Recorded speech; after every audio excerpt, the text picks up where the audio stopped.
Story 1. The Boy at the Window. I've always been told quiet neighborhoods were safer. I believed that until I moved to one. This happened 2 years ago. I was 25 and had just signed a lease on a small one-bedroom house in a cozy cul-de-sac in Salem, Massachusetts. The house was old, creaky floors, weird drafts, the usual, but it had charm. It was the kind of neighborhood where people waved when they drove by, where the mailman knew your name, and where porch lights flicked on like fireflies as the sun dipped. Peaceful, safe, at least that's what I thought. The house directly across from mine had been vacant for years. The neighbors said the last owner was an old woman named Mrs. Wrigley. She died inside that house. Nothing suspicious, just old age. But the place had sat untouched ever since. Grass overgrown, paint peeling off like wet paper, windows boarded up. Then one Monday morning, it wasn't. The boards were gone. The grass was trimmed.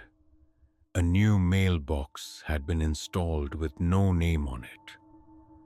But I hadn't seen a moving truck.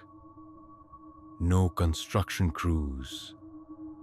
No signs of life. Until I saw the boy. The first time I saw him.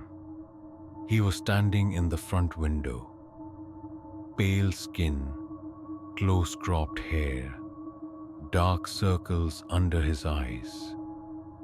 He looked maybe 10 or 11.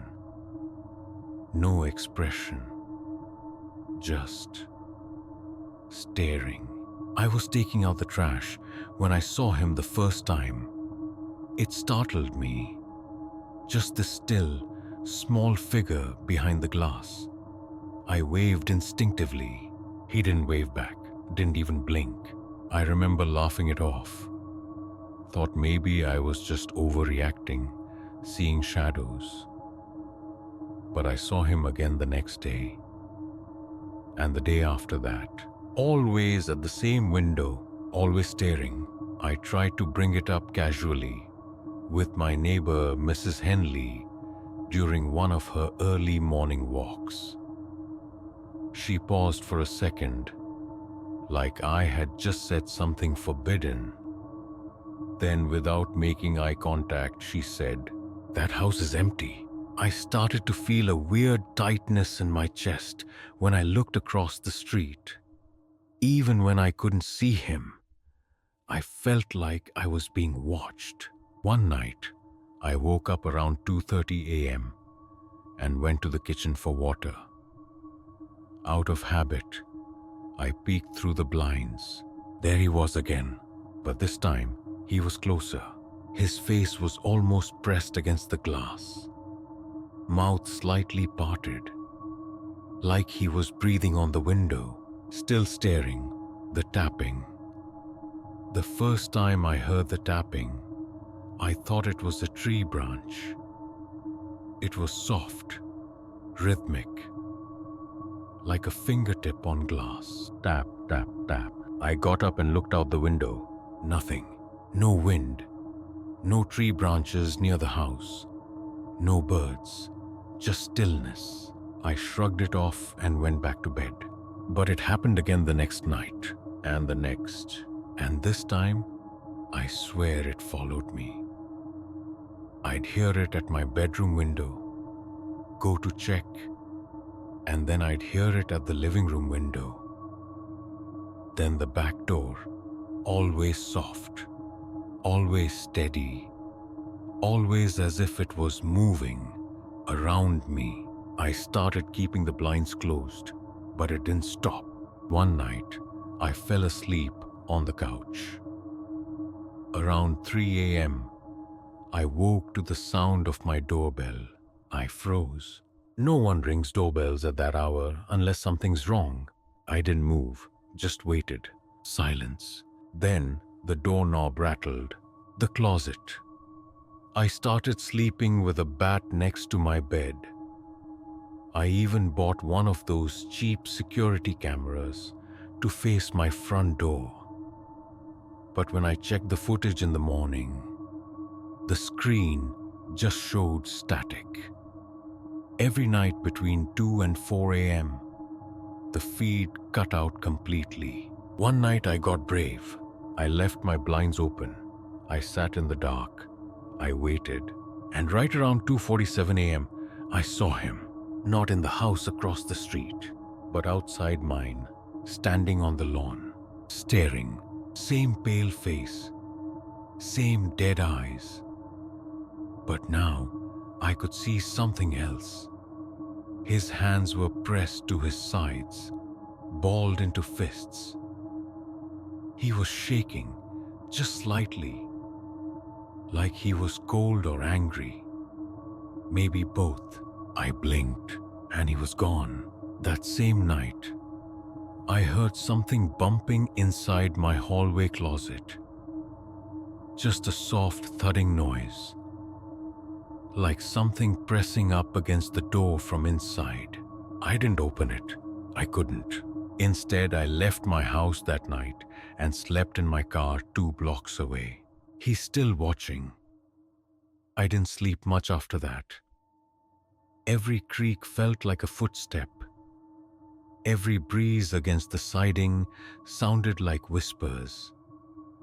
I checked into the history of the house across the street. Nothing came up.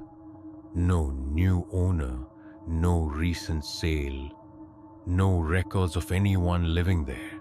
But the boy kept showing up, sometimes in windows, sometimes at the edge of the woods behind the neighborhood, sometimes reflected in my television when it was off. I tried to capture a photo of him once. I took out my phone, zoomed in across the street, and snapped a picture. But when I checked my gallery, the photo was just black. No house, no window, no boy. Just an empty, featureless void. The final night, the night before I left for good, I woke up to every single light in my house flickering. They weren't just turning on and off. They were dimming and pulsing, like something was feeding off the electricity. I tried to grab my phone. Dead. Tried to turn on the TV. Nothing.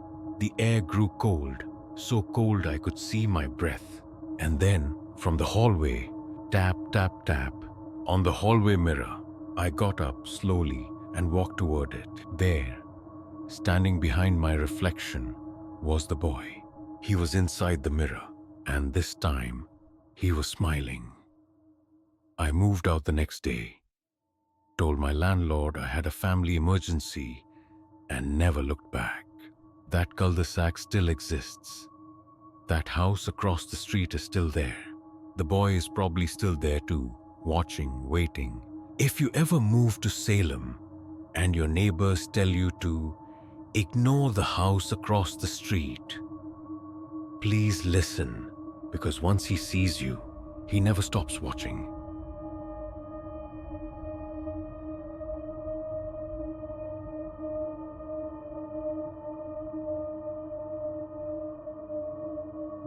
Story 2. The Tenant. Upstairs, you never really know your neighbors until it's 3 a.m. and you hear them talking to something that isn't there. I moved into my new apartment in Seattle about a year ago. It's an old building, 4 floors. The kind with paper-thin walls and creaky pipes. But it had charm. Hardwood floors, brick walls, rent that didn't make me want to pass out. My unit was on the 3rd floor. Directly above me was 4B. At first, I thought it was empty until I met Mr. Carrigan. First impressions. He looked like someone out of time. White button-up shirt, brown suspenders, pressed slacks, and polished leather shoes, like he was constantly dressed for church in 1950. He had this tired, glassy-eyed stare, and his skin was wrong, not just old, waxy, pale like melted candle wax. He introduced himself without being prompted, told me he'd been in the building for a long while, and that he preferred to keep things quiet. I told him I work from home, keep to myself, and he smiled, barely. Good, he said. Noise stirs them. I laughed, thinking he meant raccoons in the walls or something. He didn't laugh back. The first noise. It was around 2:45 a.m. on a Thursday when I first heard it. It wasn't footsteps. It wasn't furniture moving. It was chanting, low and rhythmic, like someone reciting something over and over in a language I couldn't quite place. Not Latin, not anything I could Google. Just a guttural string of syllables rising and falling in slow cadence. It was coming from 4B. I waited for it to stop, but it didn't. I banged on the ceiling once, just a light tap. It stopped instantly, and then someone whispered directly above my head. I didn't hear what they said. I just know it was right above me. The hallway incident. A few days later, I passed Mr. Carrigan in the hallway. He didn't say hello. He didn't even look at me, but he was muttering again. Same strange language. This time I caught a word, kuroth. He said it like it meant something important, like it was a name or a warning. He carried a brown paper bag in one hand. I swear to you, I saw it move, like something inside was shifting. Wetly, I said nothing, just kept walking. Something is wrong in 4B. I asked the super about him, just casually. Oh, Carrigan? He said. Yeah, weird guy.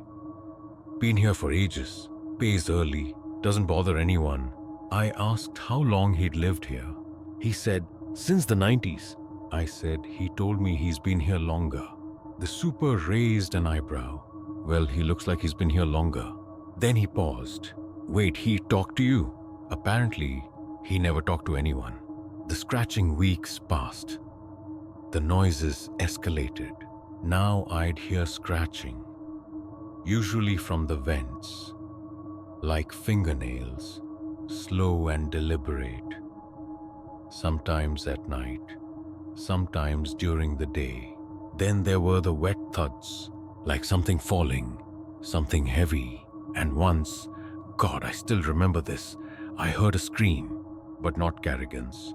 It was higher pitched, childlike, and it only lasted half a second, like it got cut off.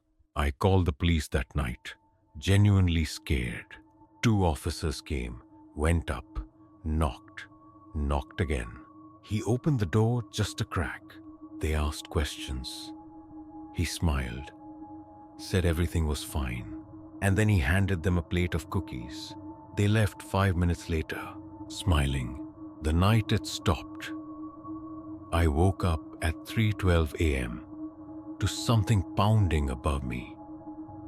The whole ceiling shook. I grabbed a broom, ready to whack the damn thing like I was in a cartoon.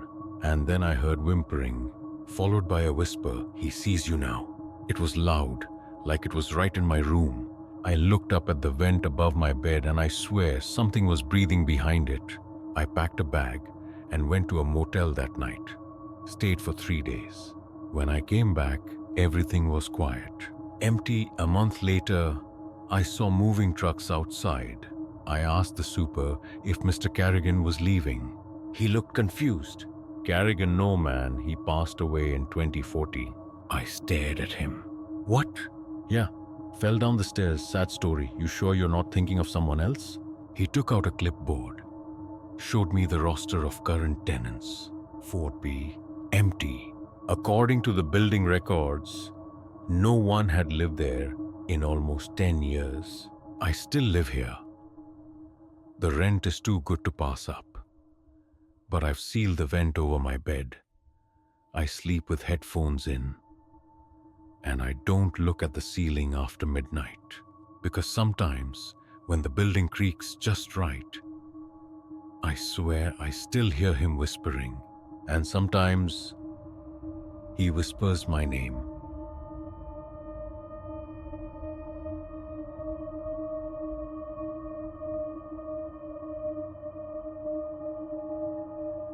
Story 3. The Man in Apartment 5C. I used to think the creepiest thing about apartment living was the noise. Neighbors arguing through thin walls, TVs left on all night, footsteps above you that never seem to match the actual layout of the floor plan. But noise isn't the worst part. Silence is, because silence is what hides the people who are watching. Moving in. I moved into my building in Chicago last fall. It was one of those old brick walk-ups from the 1960s. Ugly on the outside, but surprisingly nice on the inside.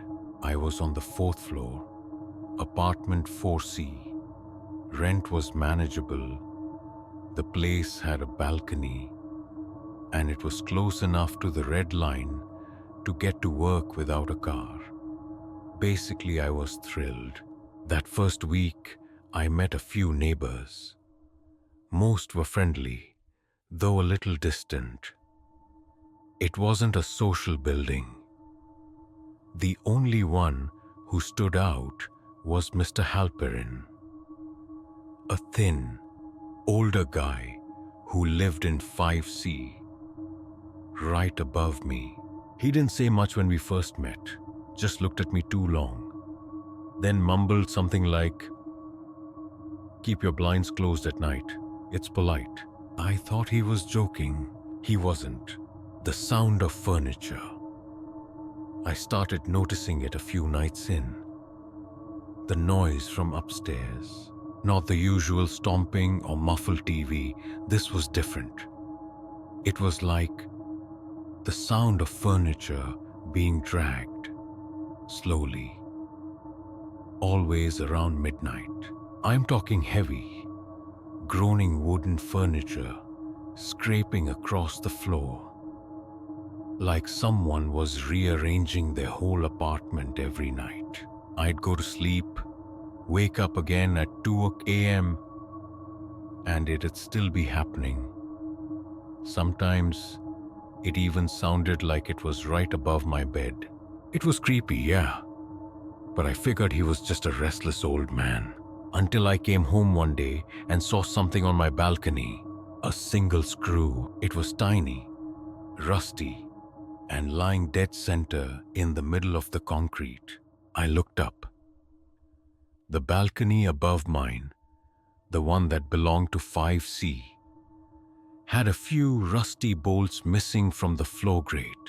That was the first time I realized he could see directly into my apartment from above. He watches. I became paranoid.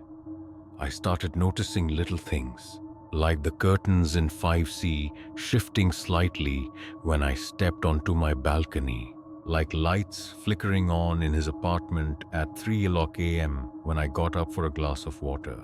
One night, I went out to smoke and glanced up at his balcony. He was standing there, completely still, no lights, no movement, just standing behind the railing, looking down. I froze.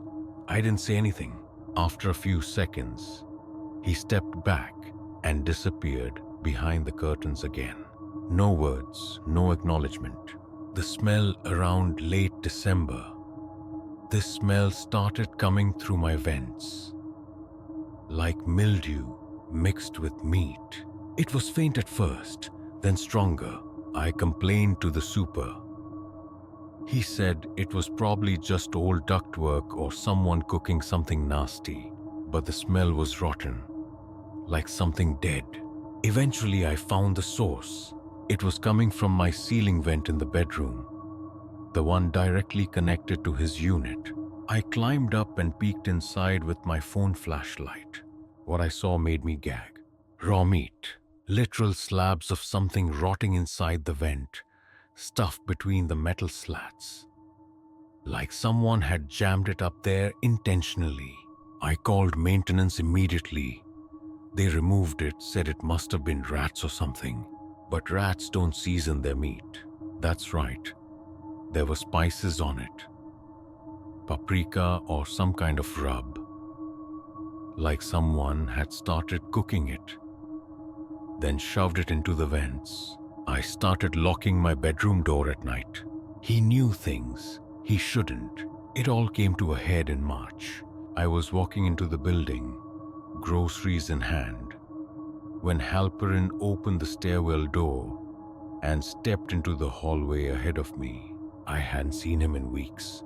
He didn't look well, thinner, more gaunt, but he stopped and turned, waiting for me. "You bought vanilla oat milk again," he said, like he was commenting on the weather. I didn't respond, just stared at him. He chuckled. "You're a creature of habit," he said, walking away. He hadn't seen my groceries. The milk was in a sealed bag. That was the moment I realized he'd been inside my apartment. Final night. I set up an old phone in the living room, facing the door. Let it record while I slept. I don't know what I expected. Maybe weird sounds, maybe nothing. What I got still keeps me awake. At 2:41 a.m., the video shows the door creep open. Not from the hallway, from inside, from the coat closet near the front door.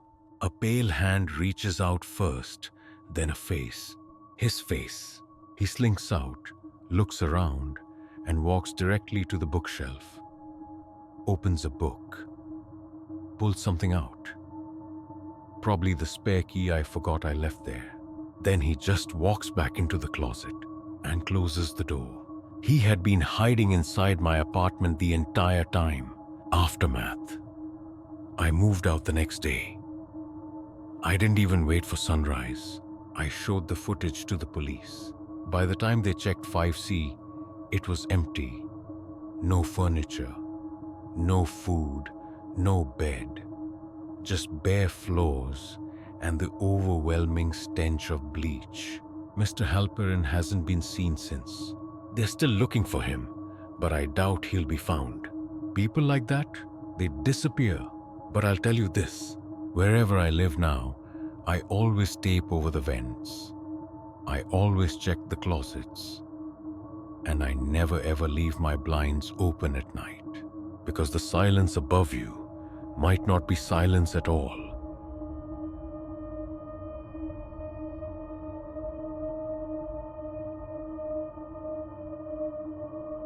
Story 4. The Woman with the Red Curtains. Let me just say this first. I live alone. Always have. Probably always will. I like the silence. I like the solitude. But lately, the silence has been lying to me. My apartment. I moved into this building in Seattle about a year ago. A tall, rectangular, steel and glass thing that overlooked the water. It was quiet, mostly filled with older couples and tech workers. I live on the 12th floor. Unit 1206. Everything was perfect at first, until a new tenant moved in across the hall, Unit 1207. It was a woman, probably early 60s. She never spoke, never smiled, never made eye contact. She moved in alone. No moving company. Just a few small bags she wheeled in herself. I only saw her twice in those first few weeks. And both times, she was dragging a large, battered suitcase behind her. Her apartment door always remained closed, except for the first night. The door left open. I got home late from work, walked up the hall, and noticed her door was cracked open. Maybe an inch, 2 inches max. The inside was completely dark. No TV glow, No lights, no sounds. I paused, thinking maybe she needed help, but something about it just made me uneasy. So I kept walking. Right before I closed my own door behind me, I swear I heard something from her place. Just a creak, a floorboard. But that could have been anything, right? The red curtains. Here's the weird thing. Every single apartment in our building has the exact same beige curtains installed when we move in, except hers. Bright red, thick velvet. The first time I saw them, it gave me chills.